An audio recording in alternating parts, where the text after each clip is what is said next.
মুক্তিযুদ্ধকে কেউ কেউ বিলুপ্ত করবার চেষ্টা করছে, কি বলবেন? প্রশ্ন হচ্ছে যে এটা আনিস ভাই তার পরের স্লটে কাইন্ডলি বলবেন যে আসলে মুক্তিযুদ্ধকে ছোট করা হেয় করার চেষ্টা কে করেছে। বাংলাদেশের পুরো ইতিহাস জুড়ে যদি দেখেন, মুক্তিযুদ্ধকে সবচেয়ে বেশি ছোট করেছে আওয়ামী লীগ, শেখ মুজিব, শেখ হাসিনা, শেখ পরিবার। ঠিকই ছিল মুক্তিযুদ্ধের চেতনা। আমরা কেন যুদ্ধ করেছি? 70-এ একটা নির্বাচন হয়েছে, যেই নির্বাচনে আওয়ামী লীগ, পূর্ব পাকিস্তান আওয়ামী লীগ ভোটে জিতেছে। সো গণতন্ত্রের মূল্যবোধ কি, আপনি তাকে ক্ষমতা দেবেন না দিয়ে কি করলেন, একটা যুদ্ধ চাপিয়ে দিলেন। আমরা যুদ্ধ করতে গেলাম। তাহলে নির্বাচন, 69-এর গণ অভ্যুত্থান, 66-র 6 দফা, 71-এর যুদ্ধ, সব কিছুর মধ্যা চেতনার মূল জায়গাটা ছিল কি, এই রাষ্ট্রটা একটা গণতান্ত্রিক রাষ্ট্র হবে। শেখ মুজিব দেশে ফিরে এসে সরকারের দায়িত্ব নিলেন, শপথটা পর্যন্ত পড়েন নাই নিজে। কিন্তু সে সিংহাসনে বসছে, সে কিন্তু রাষ্ট্রের প্রেসিডেন্টের দায়িত্ব নেন নাই। দ্বিতীয়ত হইল 73-এর নির্বাচনের সময় আওয়ামী লীগ এবং শেখ মুজিব যা বলেছে, 293টা সিট নিচ্ছে। জাসদকে পিটায়া পাটায়া কেন্দ্র থেকে ব্যালট হেলিকপ্টারে করে চুরি করে ঢাকায় না গুইনা নির্বাচন ঘোষণা করছে। বঙ্গভবনে গিয়া বলছে দেশে কোনো বিরোধী দল নাই। শেখ মুজিব বলছে। যেই শেখ মুজিব বিরোধী দলের রাজনীতি করছে, যেই শেখ মুজিব 14 বছর গণতন্ত্রের জন্য লড়াই করে জেল খাটছে, সে 73-এর নির্বাচনের পরে বলতেছে দেশে কোনো বিরোধী দল নাই। সেই শেখ মুজিব বাংলাদেশে চতুর্থ সংশোধনী করে বাকশাল জাতীয় দল কায়েম করছে। সেই শেখ মুজিব বাংলাদেশে সকল পত্রিকা গণমাধ্যম নিষিদ্ধ করে দিয়েছে। সেই শেখ মুজিব দেশের সকল রাজনৈতিক দল বিলুপ্ত করে দিয়েছে, ইনক্লুডিং আওয়ামী লীগ। আওয়ামী লীগকে সে বিলুপ্ত করে দিয়েছে। তাহলে যেই কারণে আমরা 6 দফাকে আমাদের মুক্তির দলিল বলেছিলাম, যেই কারণে 69-এ গণ অভ্যুত্থান হইল, যেই কারণে পূর্ব পাকিস্তান আওয়ামী লীগকে 70-এর নির্বাচনে মানুষ ভোট দিল, যেই কারণে আপনার 71-এর যুদ্ধ হইল, লড়াইতে এই তাজউদ্দিনের প্রবাসী সরকার সবাই মিলে যুদ্ধ করলো, তার প্রত্যেকটা ফাউন্ডেশন স্টোনকে এই শেখ পরিবার, শেখ মুজিব, আওয়ামী লীগ ধ্বংস করে দিয়েছে 72 থেকে 75-এ। ঠিক একই জিনিস আপনি গত 16 বছরে দেখেন। মুক্তিযুদ্ধের চেতনা কি জিনিস?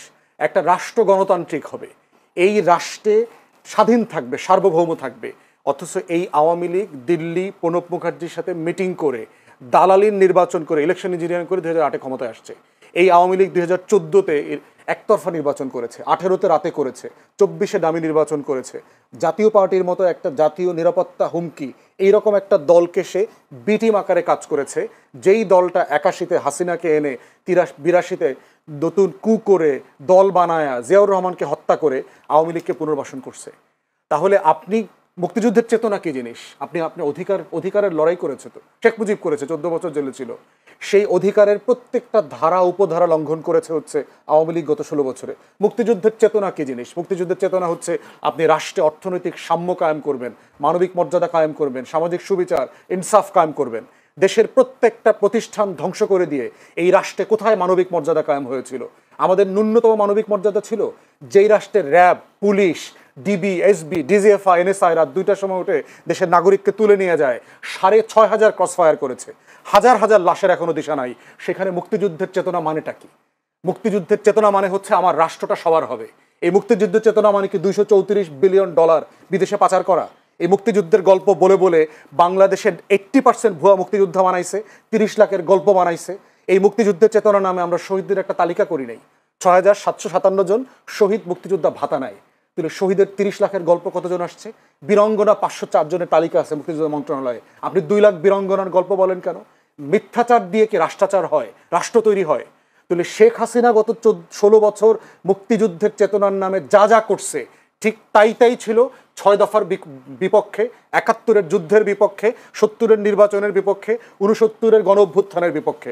অতএব এই রাষ্ট্রের স্বাধীনতা সার্বভৌমত্বের সবচেয়ে বড় শত্রু হচ্ছে আওয়ামী লীগ। ফুয়াদ আরেকটা বক্তব্য বেশ ভাইরাল হয়েছে। আপনি বলেছেন মুক্তিযুদ্ধের সময় আওয়ামী লীগ বা কিংবা শেখ মুজিব কোনো যুদ্ধে অংশ নেননি। বিষয়টা একটু যদি খুলে বলতেন। একটু লম্বা টপিক, এখন আপনি এই আলোচনা ঢুকবেন কিনা? বিষয়টা দেখেন, 25শে মার্চ যখন গোল table round table meeting fail করলো, সন্ধ্যার পরে ইতিমধ্যে ক্র্যাকডাউনের প্রিপারেশন চলছে। আওয়ামী লীগের নেতারা খবর পেয়ে গেছেন রাতে ক্র্যাকডাউন করবে। তাজউদ্দিন আহমেদের ডায়েরিতে পড়বেন লিখছে, তাজউদ্দিন আহমেদ 32 নম্বরে গেছে, গিয়ে বলতেছে মুজিব ভাই আমরা তো পালাইতে হবে কিছুক্ষণ পরে, তো আপনার একটা বক্তব্য, এবং সে একটা রেকর্ডার নিয়ে গেছে, কাগজ কলম নিয়ে গেছে, যে আপনি একটা বক্তব্য রেকর্ড করে দেন, আমরা তো ছিন্ন বিচ্ছিন্ন হয়ে যাব, দেশে যুদ্ধকে অর্গানাইজ করতে হলে আপনার একটা বক্তব্য লাগবে। সেটা দিতে অস্বীকার করেছে। এরপর বলছিল ঠিক আছে আপনি কাগজ কলম একটু লিখে দেন, লিখে একটু সাইন করে দেন, আমরা কি পড়বো আপনার পক্ষ থেকে, মানুষকে জানাবো, এটা প্রয়োজন আমিই পড়বো আপনার তরফ থেকে। সে বলতেছে আজকে ক্র্যাকডাউন হবে, আমি এটার বিরুদ্ধে প্রতিবাদ করে দিছি অলরেডি, এগুলো মেনে নেব না। 27 তারিখে হরতালের ডাক দিয়েছি, বাসায় গিয়ে নাকে তেল দিয়ে ঘুমা, 27 তারিখ হরতাল হবে। শেখ মুজিব 25 তারিখে পালানোর আগে সে 27 তারিখে হরতালের কর্মসূচি দিয়েছে। পালিয়েছেন বলছেন? অবশ্যই পালিয়েছে। সে ক্যান্টনমেন্টের সাথে অ্যারেঞ্জমেন্ট করেই পালাইছে। ক্যান্টনমেন্ট থেকে গাড়ি আসছে, তার সুটকেস রেডি করে দিয়েছে, তার ওয়াইফ, পুরো বর্ণনা আসছে হিস্ট্রির বইগুলোতে দেখেন, সে আসতে পালায় চলে গেছে। তো এই হলো শেখ মুজিবের যুদ্ধ। পরবর্তীতে দেখেন তাজউদ্দিন আহমদের ডায়েরিতে এই কথা লেখা আছে, মুজিব ভাই আপনাকে তো কখনো বলতে পারলাম না যুদ্ধটা আমরা কিভাবে করেছি, কিভাবে অর্গানাইজ করেছি। শেখ মুজিব মুক্তিযুদ্ধের গল্প কোনোদিন 71-এর প্রবাসী সরকারকে ডেকে এনে জিজ্ঞেস করেন নাই, কোনোদিন জানতে চান নাই। বহুবার তাকে বলা হয়েছে, সে কোনোদিন মুজিবনগরে যায় নাই। তাজউদ্দিন আহমেদ বারবার রিকোয়েস্ট করছেন, বহুবার বলা হয়েছে যে আসেন মুজিব ভাই একটু আপনি বৈদ্যনাথ তলাটা দেখে আসেন, আমরা ওই পার থেকে পালায় এসে কিভাবে একটা মঞ্চ করে স্বাধীনতার ঘোষণাপত্র দিলাম, আপনাকে রাষ্ট্রপতি ঘোষণা করলাম, এটা তো আপনাকে দেখতে হবে। কোনোদিন যায় নাই সে সেখানে। অতএব সেই বাস্তবতায় দেখতে হবে যুদ্ধটা কারা অর্গানাইজ করছে। যুদ্ধ অবশ্যই তাজউদ্দিন আহমদের নেতৃত্বে, বাকি যারা পালিয়ে গেছেন ভারতের সহায়তায়, এবং এই ব্যাপারে দ্বিমত আছে যে আমাদের প্রবাসী সরকার করাটা ভারতে ঠিক হয়েছে কিনা। সেক্টর কমান্ডাররা কিন্তু রাজি ছিলেন না। জেনারেল ওসমানী থেকে সবাই বলেছেন যে আমরা চিটাগং হিল ট্যাক্সে করব। যেমন ফুয়াদ আমরা কিছুটা ক্লিয়ার হয়েছে, একটু যদিও একটু জানতে চাই আমি আনিস আলমগীর কাছে, অনেক সময় বা দেওয়া আছে, অনেক সময় পাবেন উনি, অনেকক্ষণ বলেছেন ব্যারিস্টার আসাদুজ্জামান ফুয়াদ। মুক্তিযুদ্ধের ইতিহাস ঐতিহ্য, যদি ব্যারিস্টার আসাদুজ্জামান ফুয়াদের এই অভিযোগের কথা বলি, শেখ মুজিব শেখ হাসিনা শেষ করছে ইতিহাস ঐতিহ্য, কি বলবেন আপনি? প্রথমে আমি বলবো যে ফুয়াদ একটা রাজনৈতিক দলের মহাসচিব, উনি যেভাবে বলছেন এটা তো আমার বলার কিছু না। ওনারা রাজনৈতিক দলের নেতা হিসেবে যা ইচ্ছা তা বলতে পারেন, আমরা বলতে পারি না। আমরা বলতে পারি না বললেই ফুয়াদ আশ্চর্য হচ্ছে, আমাকে কেন হত্যা করা হয়নি, যেটা আমাকে কেন গ্রেপ্তার করা হয়নি, আমি কীভাবে বেঁচে আছি, যেটা নিউ ইয়র্কে পলাতক একটা ইউটিউবার প্রতিদিন এগুলো বলে বেড়ায়, আমি জানি না তার সাথে কীভাবে এই সুর মিলে গেল। সে প্রতিদিন ভিডিও বানায়। আনিস আলমগীর কেন এখনো বেঁচে আছে, তাকে হত্যা করা হয় না কেন? ফুয়াদের কথা বলছেন, হত্যার কথা বলি নাই, এটা মিলে গেছে আর কি। হুমকি দেওয়া হয়েছে কিনা আপনি সত্য কথা বলার জন্য সেটা জানতে চাই। এইভাবে যদি ট্যাগের রাজনীতি চলতে থাকে আমাদের করার কিছু নয়। আর আওয়ামী লীগ সম্পর্কে উনি যেগুলো বলেছেন, আওয়ামী লীগের কোনো নেতা কর্মী যদি থাকে তাদেরকে যদি টকশোতে যদি ডাকার আপনাদের সাহস থাকে তাদের কাছ থেকে শুনেন। আমার কোনো ঠেকা নাই যে আওয়ামী লীগ। সাংবাদিক হিসেবে আপনি কি মনে করেন? আমি সাংবাদিক হিসেবে বলবো যে ফুয়াদ একজন রাজনীতিবিদ হিসাবে যে বঙ্গবন্ধুকে নিয়ে যেগুলো বলছেন এগুলো খুবই শিশু সুলভ কথাবার্তা। যে বঙ্গবন্ধু স্বাধীনতা চান নাই, যে লোক জীবনের সিংহভাগ কাটিয়ে দিলেন এই দেশকে স্বাধীন করার জন্য, তিনি স্বাধীনতা চান নাই, উনি ওই রাতে পালিয়ে গেছেন।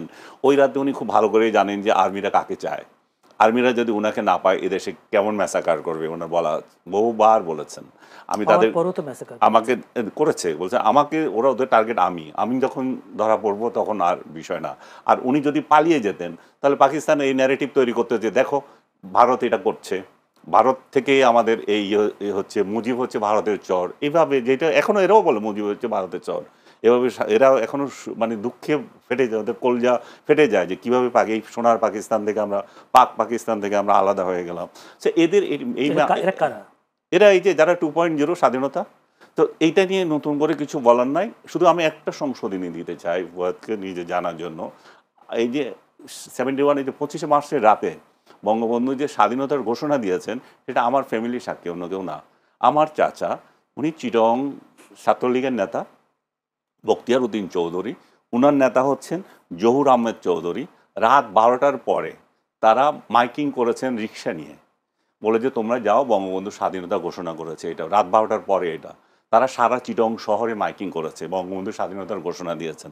এখন এটা কিভাবে দিয়েছেন, এটা ওই থেকে পাইছেন না পাইছেন সেগুলো আমি জানি না, বাট উনি দিয়েছেন। এবং পরের দিনের ইন্টারন্যাশনাল পত্রিকাগুলোতে বঙ্গবন্ধু স্বাধীনতা ঘোষণা দিয়েছেন, এগুলো তো আছে, এগুলো তো ডকুমেন্টেড, এগুলো নিয়ে তর্ক করার সময় ব্যয় করা। তাজউদ্দিন আহমেদের ডায়েরি তো, তাজউদ্দিনের ডায়েরি কি না আছে, কে কীভাবে প্রকাশ করছে তাজউদ্দিনের কি, সেটা নিয়ে আমি করবো না। আমি যেগুলো আমি দেখছি আমারগুলো আমি দেখছি, আমি আমারগুলো বলতেছি, আমার ব্যক্তিগত অভিজ্ঞতা থেকে বলছি, আমার সংবাদপত্রের ইতিহাস থেকে বলছি। কার ডায়েরিতে কে কী গল্প লিখলো সেটাতে আমি যাচ্ছি না। আরেকটা হচ্ছে যে আমি যেটা বলতেছি যে আর আইন শৃঙ্খলা পরিস্থিতি আমাদের মানে ও বলছে যে এমন পরিস্থিতি তৈরি হয়েছে যে মানে শেখ হাসিনা মানে শুনলে মনে হয় যেন শেখ হাসিনা কত বছরে এই দেশটাকে ধ্বংস করে দিয়েছে, কিছুই করে নাই। আমাদের যে এই এই এই সরকারের অনেক উপদেষ্টা যে বলে আমরা এটা পেয়েছি আমাদের এটা ভিত্তি এত স্ট্রং, আমাদের অর্থনৈতিক ভিত্তি এত স্ট্রং, আমাদের ওই অর্থ উপদেষ্টা বারবার বলে থাকেন, মনে হয় যেন এগুলা মিছা কথা। এবং ডক্টর ইউনূস ধ্বংসস্তূপ থেকে উনি ৭১-এর স্বাধীনতা যুদ্ধের পরে মানে ৭২-এ ক্ষমতা নিয়েছেন, ক্ষমতা নিয়ে এখন এমন একটা বানাচ্ছেন যে কিছু, এই দেশটা কিছুই ছিল না, আর্মি ছিল না, ছিল না, উনিই বানাচ্ছেন সব কিছু, তাতে হয়ে গেছে। আমরা যেটা ছিল সেটাই চাচ্ছি এখন, এর আগে যেটা ছিল জনগণ সেটাই চাচ্ছে, এর আগে যে আইনশৃঙ্খলা পরিস্থিতি যা ছিল, বাজার করে যে বাজার খেতে পারছে সেটাই চাচ্ছে, এর আগে যে পরিস্থিতি ছিল বা নিজের বাড়িতে শান্তিপূর্ণ ঘুমানোর যে অধিকার সেটাই চাচ্ছে। আমরা এই সরকার যদি কিছু কাজ করে থাকে, গুম এবং খুন তো হচ্ছে, অহরহ হচ্ছে, গুমের যে বিষয়টা ছিল, গুম কালচার, যেটা যে আয়নাঘর কালচার, এটা ছাড়া, এবং ক্রস ফায়ার, দুই একটা হয়েছে ক্রস ফায়ার এবং গুম ছাড়া এই সরকারের আর কোনো দৃশ্যমান কোনো কাজ নাই। ধ্বংস কত প্রকার এবং কি এই সরকারের আমলে মানুষ উপলব্ধি করছে। সমাজকে যে টুকরা করে দিয়েছে, একজনের ভাই লাগাচ্ছে, রাজনৈতিক ঘরে ঘরে রাজনীতি লাগিয়ে দিয়েছে, এই সরকারই সব করেছে। এখন এই বলছিলেন যে গতকালও একটা অর্গানাইজেশন দিয়েছে যে ৭৮% তার সরকারের মানে প্রশংসায় মানুষ উচ্ছ্বসিত। ওই অর্গানাইজেশনের একজনের সাথে কথা হয়েছে, আমার ভাইয়ের কথা হয়েছে, তারা বলছে যে প্রথম আলো তাদের এই রিপোর্ট যেটা, সেটাকে বিকৃত, তারা বুঝেই নাই এটা কিভাবে উপস্থাপন করেছে, সেটাতে একটা হচ্ছে মানে ভুয়া বলে তারা প্রমাণিত, ভুল তথ্য, মানে কিভাবে জরিপ করতে হয় সেই বিশ্লেষণ তারা করতে পারে না, সেই কারণে এটা হয়েছে। আরেকটা বিষয় হচ্ছে যে এত হাস্যকর, আমি ওইটাকে আরো বলবো যে সেটা প্রেস সচিবকে পাশে নিয়ে ঘোষণা করছে। প্রেস সচিবকে পাশে নিয়ে যখন এই সরকারের গুণগান গাইবে কেউ বা একটা অর্গানাইজেশন জরিপ করবে, তাদের বুঝতে হবে যে এগুলার কোথায় অরিজিনাল, এদের প্রাণভ্রমরা কোথায় এবং কেন এগুলা করতেছে। বাংলাদেশের আইন শৃঙ্খলা যখন এই পরিস্থিতিতে, এবং বলছে যে আমাদের রিজার্ভ আসছে কিন্তু আমাদের ইনভেস্টমেন্ট হচ্ছে না, বাইরে থেকে আসছে না, বাইরেরটা বাদ দেন রে ভাই, আপনার আশেপাশে আপনি জিজ্ঞেস করেন যে আপনার বন্ধু বান্ধব যারা আছে তারা ইনভেস্ট করছে কিনা, তারা তো করছে না। কেন করবে? কারণ সে তো নিরাপত্তা পাচ্ছে না। ওইখানে তো চাঁদাবাজরা যাচ্ছে, ওখানে বিএনপির চাঁদাবাজ যাচ্ছে, জামাতের চাঁদাবাজরা যাচ্ছে, অন্য তো এনসিপির চাঁদাবাজরা যাচ্ছে। এত চাঁদাবাজকে দিয়ে তো সে ব্যবসা করতে পারবে না। আগে তো একটা চাঁদাবাজির একটা কোটা আছে যে আমি কত % চাঁদা দেবো, এখন তো 3 গ্রুপ আসতেছে, তারপরে এক দলেরও আবার 3 গ্রুপ যায়। আমি কথা বলতেছি বলে যে ভাই বিএনপি থেকেই যায় 3 গ্রুপ, কারে চাঁদা দেবো, কিভাবে করতে দেবো? এখন ইনভেস্টমেন্ট না করে তারা এইভাবে বসে আছে, এই জন্যই বসে আছে। এই জন্যই আমরা চাচ্ছি যে যেই দলই আসুক, একটা ফেব্রুয়ারিতে যে আপনারা নির্বাচনের তালবাহানা করেন না, ফেব্রুয়ারিতে নির্বাচনটা দিয়ে দেন, ডক্টর ইউনূসকে সহায়তা করেন যে একটা নির্বাচন দিয়ে একটা নির্বাচিত সরকার আসুক, দেশের মধ্যে একটা শান্তি যাতে আমরা চাই যে যেই রাজনৈতিক দলকে জনগণ পছন্দ করে, সেটা যেই আদর্শের হয়ে থাকুক, জনগণের ভোটে আসবে তারা, কিন্তু আপনারা নিশ্চিত করেন যে ভোটটা যাতে ফেয়ার হয় এবং মানুষ যাতে নিরাপদে ভোট দিতে পারে।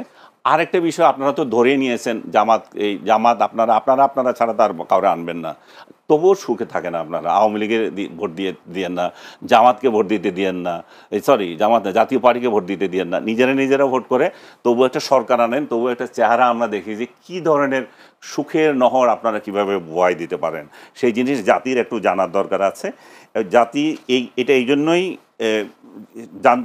চায় যে তারা যে পরিস্থিতিতে পড়েছে, যেটা যে 5 আগস্টের পর থেকে যারা যে মানে আগে ছিল, এটা বলে কড়াইতে ছিল, তারপর এখন আগুনে পড়ে গেছে, এই পরিস্থিতি থেকে মানুষ উত্তরণ চায়, জনগণ উত্তরণ চায়। জনগণ, আপনারা রাজনীতি করেন, আপনাদের আরো বেশি বোঝা উচিত জনগণ কি চায়। জনগণ তো বলতেছে, আপনারা জনগণের কাছে যান না, হয়তো জনগণের কথা শুনেন না, আপনারা হয়তো একতরফা শোনেন, হয়তো আপনারা আরেকটা শ্রেণী আছে, ওই শ্রেণীর কাছে যান না, আপনারা ওই গল্পই শুনতে চান যে গল্প আপনাদের ভালো লাগে, যে ডক্টর ইউনূস শান্তিতে রেখেছে আমাদেরকে, ডক্টর ইউনূসের পরে আমরা যারা ক্ষমতায় আসবো তারাও শান্তিতে নহর বইয়ে দেবো। আরেকটা বিষয়, যেতে জুলাই সনদ নিয়ে যেই পেঁচাল চলতেই আছে, এটা ওনারা সমাধান করতে পারছে না, দিনের পর দিন বৈঠক করে, এখন হেলিকপ্টার করে, যে উড়োজাহাজে করে গেছে নিউ ইয়র্কে, সে জানি না যাওয়ার পথে সে সলা পরামর্শ কিছু করছে কিনা। ওইখানে গিয়ে 3 দলের যে নেতাকে গার্ড হিসাবে নিয়ে গেছে, সেফ গার্ড, যে ডিম মারলে যাতে ওদের গায়েও পড়ে, সেই পরিস্থিতি কালকে রাত থেকে দেখতেছি। পুলিশের জন্য নিয়ে গেছে আপনি বলছেন, হ্যাঁ? সেফগার্ডের জন্য নিয়ে গেছে। সেফগার্ড কালকে রাতেই তো দেখতেছি, সেটা দেখা যাচ্ছে যে আওয়ামী লীগ বিএনপি রাস্তায় নেমে করছে। আগে এটা আওয়ামী লীগে করতো, এখন বিএনপি বলতেছে আমাদের মহাসচিব আসতেছে, সো আমরা তো ছেড়ে দেবো না আমাদের মহাসচিবকে অপমান করা। তো মুখোমুখি বাংলাদেশকে বহির্বিশ্বেও নিয়ে গেছে, এক ধরনের ঝগড়া ফ্যাসাদের জাতি আমরা, এটা এখন ইন্টারন্যাশনালি নিয়ে গেছে। এবং ডক্টর ইউনূস সুচারুভাবে এটা তার যাওয়ার বিদায় বলে, আমি জানি না বিদায় কিনা, মানে তার শেষ বলতে পারি এটা। বিদেশে কেন বলছেন? শেখ হাসিনার সময় তো আমরা দেখেছি শেখ হাসিনা নিউ ইয়র্ক গেলে সেখানে বিএনপির আন্দোলন আমরা করছে, আবার বিএনপিও করছে।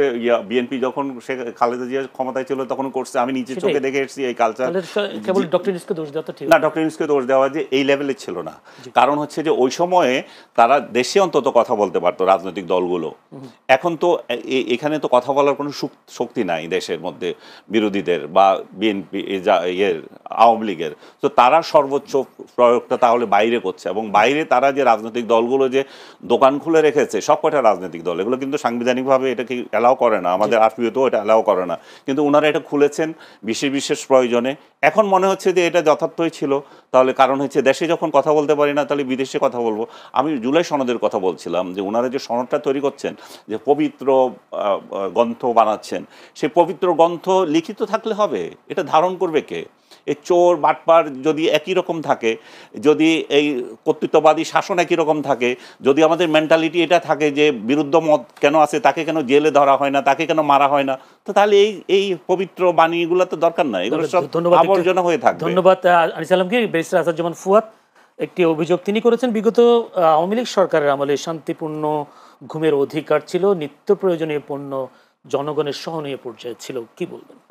সবসময় ছিল না, বাট কিনে এটা ছিল যে কিনে শান্তিপূর্ণ ঘুম যেতে পারতো, ঘুমাইতে পারে। আরেকটা হচ্ছে যে দ্রব্যমূল্য আওয়ামী লীগ আমলেও কিন্তু অনেক বেশি ছিল, কিন্তু যেটা ভালো যে জিনিসটা ছিল, আমি যে 200 টাকায় জিনিস একটা কিনে বাড়িতে নিয়ে যেতে পারছি, আর এখন 150 টাকা কিনে আমি বাড়িতে নিয়ে যেতে পারছি না, লাভ ক্ষতি এবার আপনি হিসাব করেন। যদি একটু প্রথম কথা হচ্ছে, আনিস ভাইকে শুরুতে যেটা জিজ্ঞেস করেছি এটা উনি 2 মিনিট হুমকি আকারে নিয়েছেন। আমি যেটা বলেছি যে আপনি দ্বিমত প্রকাশ করার কারণে আপনাকে কেউ হুমকি দিচ্ছে কিনা এটা আমি জানতে চাই, কারণ এটা আমিও প্রতিবাদ করবো। তো আনিস ভাইয়ের অলমোস্ট সব কথার সাথে আমার দ্বিমত আছে। একটা দুটা চাঁদাবাজির কথা বলছেন, এটা জেনুইন কথা, ফেব্রুয়ারিতে ভোট হওয়া উচিত, এটার সাথে একমত, আমার দল ফেব্রুয়ারিতে নির্বাচনে যাবে। বাকি অলমোস্ট সব কথাই হচ্ছে আমি আওয়ামী লীগের 16 বছরের বয়ানের একটা রিজেম্বলেন্স দেখলাম আর কি, এবং যেটার সাথে আমি রেসপেক্টফুলি ওনার সাথে দ্বিমত করছি। প্রশ্ন কথা হচ্ছে, দেখবেন যে যখনই আমরা আমাদের আজাদির লড়াইটাকে দিল্লির আধিপত্যবাদের বিরুদ্ধে নেই, এবং গণ অভ্যুত্থান যে দিল্লির আধিপত্যবাদের বিরুদ্ধে একটা লড়াই, একটা জনগণের মানে প্রচণ্ড রকম স্বতঃস্ফূর্ত প্রতিবাদ, এইটাকে আনিস ভাইরা মেনে নিতে পারছেন না। এবং ওনারা দেখবেন একটা অভিযোগ করেন প্রায়, যে আমরা এইটাকে 71-এর মুখোমুখি করছি, এইটাকে আমরা 47 মনে করতেছি। আপনি আপনি ইন্টারভিউ করেন না? আমি তো গ্রামে গত 1 সপ্তাহ গ্রামে কাটায় আসলাম, আমাদের গ্রামে যাওয়ার জন্য বলছে, কারেক্ট অ্যাডভাইস, রেগুলার যাচ্ছি, এবং ওনাদের থেকে গ্রামে গঞ্জের সাধারণ মানুষ চরে টরে গিয়ে টিয়ে সব জায়গাতে কথাবার্তা বলছি। গ্রামের মানুষদের ভিতরে কি আসলে এই জিনিসগুলো এইভাবে কাজ করে? এভাবে কাজ করে না তো। ওনারা বাংলাদেশকে এইভাবে দেখে না। আওয়ামী লীগের চোখ দিয়ে বাংলাদেশকে যেভাবে দেখা হচ্ছে, দেশের মানুষ বাংলাদেশকে এইভাবে দেখেন না। অতএব সেই জায়গাতে দিল্লির আধিপত্যবাদের বিরুদ্ধে লড়াইয়ের কথা বললেই 71-কে ছোট করা হয়। শেখ মুজিবের গ্লোরিয়াস পিরিয়ডের কথাও তো বললাম, 14 বছর গণতন্ত্রের জন্য লড়াই করেছেন, কিন্তু উনি শেষের জীবনের যে 3.5 বছর যা করেছেন, হিস্টোরিক্যাল রেকর্ড, যে উনি তো এগুলো করেছেন। এখন প্রশ্ন হচ্ছে, তাহলে কি ওনার আগের মহত্ব শেষ হয়ে গেছে না? আগের মহত্ব আগের জায়গাতে আছে, কিন্তু শেষে যা ক্ষতি করেছেন রাষ্ট্রের, সেটাও আমাকে বলতে হবে। রাষ্ট্রের দায়টা এরকম, কারণ কোনো রাজনৈতিক নেতাকে আমরা নবী মনে করি না। আপনি তার প্রশংসা করছেন, কিন্তু তার স্বাধীনতায় সে অবদান সেটাই স্বীকার করে না, তার কি বাকিগুলো কি দরকার নাই? অবদান হচ্ছে যে এটা তো ফ্যাক্টস। আমি তো বইয়ের রেফারেন্স দিলাম, মুক্তিযুদ্ধের প্রধান মানে সংগঠক তাজউদ্দিন আহমেদের লেখা থেকে বললাম। এখন তার লেখা যদি আপনার যাত্রার ডায়েরি মনে হয়, আপনি ছোটবেলায় আপনার চাচার কাছ থেকে কি শুনেছেন, এটা বেশি গুরুত্বপূর্ণ মনে হয়, that's for the listeners and the viewers too. ধন্যবাদ ব্যারিস্টার আসাদুজ্জামান ফুয়াদ। আমরা বোধ করছি যে এই লড়াইটাকে এটার সাথে ওটা জাজ করা উচিত না। প্রত্যেকটাই আমার ইতিহাসের গুরুত্বপূর্ণ লড়াই, এবং এই দিল্লির আধিপত্যবাদের বিরুদ্ধে যে লড়াই, এই লড়াইটা আমাদের লড়াইয়ের জায়গা থেকে মেনে নেওয়া দরকার। কেউ বলে নাই, জুলাই অভ্যুত্থানের কোনো ব্যক্তি বলে নাই যে তারা 71-কে ছোট করে দেখতে চায়, তারা 47 অস্বীকার করে, তারা শেখ মুজিবকে অস্বীকার করছে, ভাসানীকে অস্বীকার করছে, কেউ বলছে না। আবার তারা এটাও বলছে না যে অমুকের থেকে বড় নেতা। সব নেতার অবদান যেমন আছে, তার রাজনৈতিক ইতিহাসের ভুলও আছে, দুটোই